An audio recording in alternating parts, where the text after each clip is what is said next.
एक ऐसी खबर जिसने देश की राजधानी दिल्ली को सीधे कश्मीर के एक दूर के गांव से जोड़ दिया। चलिए समझते हैं कि आखिर ये पूरा मामला है क्या। यही वो सवाल है जो आज सबके मन में है। सोचिए, एक डॉक्टर का घर जिसे कंट्रोल्ड ब्लास्ट से उड़ा दिया गया। पर सवाल ये है कि ऐसा करने की नौबत आई ही क्यों? और ये है इस सवाल का ऑफिशियल जवाब। अधिकारियों का कहना है कि ये एक्शन उग्रवाद के खिलाफ एक कड़ा संदेश देने के लिए था। तो एक तरफ है एक घर का विध्वंस और दूसरी तरफ है एक मैसेज देने की कोशिश। तो चलिए असल में हुआ क्या था उस पर आते हैं। तारीख थी 14 नवंबर, सुबह का वक्त, जगह थी पुलवामा और वहां डॉक्टर उमर नबी भट्ट का घर गिरा दिया गया। लेकिन इस कहानी की शुरुआत यहां से नहीं होती। इसकी जड़ें जुड़ी हैं दिल्ली में हुए एक धमाके से। तो अब चलते हैं उस घटना पर जिसने इस पूरी कार्रवाई की नींव रखी। दिल्ली के लाल किले के पास हुआ एक कार बम धमाका। इस टाइमलाइन को देखने से पूरी पिक्चर एकदम साफ हो जाती है। देखिए, सबसे पहले फरीदाबाद से भारी मात्रा में विस्फोटक बरामद होते हैं। फिर 10 नवंबर को दिल्ली में कार बॉम्ब ब्लास्ट होता है। जांच शुरू होती है और ब्लास्ट वाली जगह से मिले डीएनए का लिंक डॉक्टर उमर नबी भट्ट से जुड़ जाता है।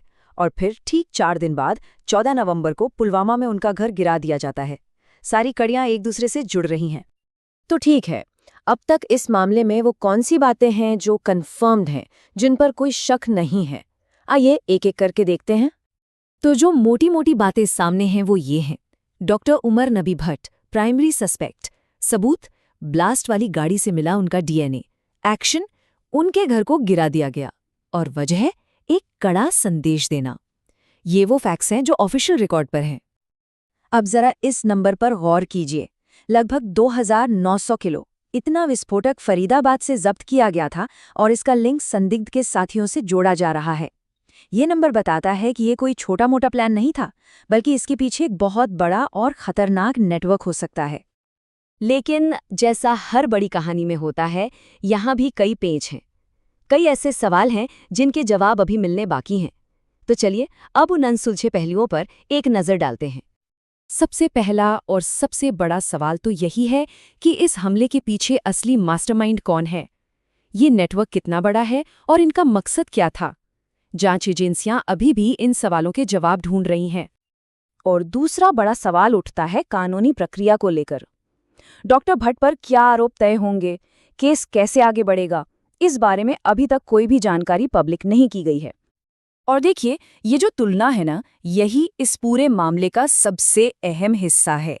एक तरफ है स्टेट का फौरी एक्शन, जिसे एक कड़ा संदेश देने का तरीका बताया जा रहा है, और दूसरी तरफ है हमारी पूरी न्यायिक प्रक्रिया, जिसमें आरोप साबित होते हैं, सुनवाई होती है और फिर सजा तय होती है। बहस इसी बात पर है कि क्या एक प्रतीकात्मक एक्शन लंबी न्यायिक प्रक्रिया से पहले लिया जा सकता है।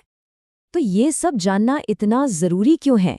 क्योंकि ये मामला सिर्फ एक घर या एक संदिग्ध का नहीं है। इसके जो मायने हैं वो हमारी राष्ट्रीय सुरक्षा और आतंकवाद से लड़ने की नीति के लिए बहुत गहरे हैं। तो इस पूरे घटनाक्रम से 3 बड़ी बातें निकलकर सामने आती हैं।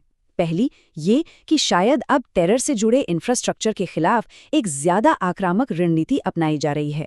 दूसरी, और ये बहुत चिंता की बात है, कि अब आतंकी संगठन पढ़े लिखे प्रोफेशनल्स जैसे डॉक्टरों को भी अपने जाल में फंसा रहे हैं। और तीसरी, ये घटना दिल्ली की सिक्योरिटी पर भी गंभीर सवाल खड़ी करती है।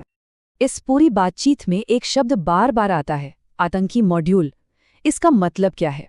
आसान भाषा में समझें तो ये आतंकियों के छोटे छोटे ग्रुप होते हैं। ये किसी बड़े नेटवर्क से तो जुड़े हो सकते हैं, लेकिन काम अपने आप करते हैं, और इसीलिए इन्हें पकड़ पाना और पूरे नेटवर्क का पता लगाना बहुत मुश्किल हो जाता है। और आखिर में हम इस एक सवाल के साथ रुकते हैं। क्या ये जो हुआ वो आतंकवाद से निपटने की एक नई और असरदार रणनीति की शुरुआत है, या फिर ये कानूनी प्रक्रिया और मानवाधिकारों को लेकर कुछ नए और बहुत मुश्किल सवाल खड़े कर रही है? इसका जवाब सोचना बहुत जरूरी है।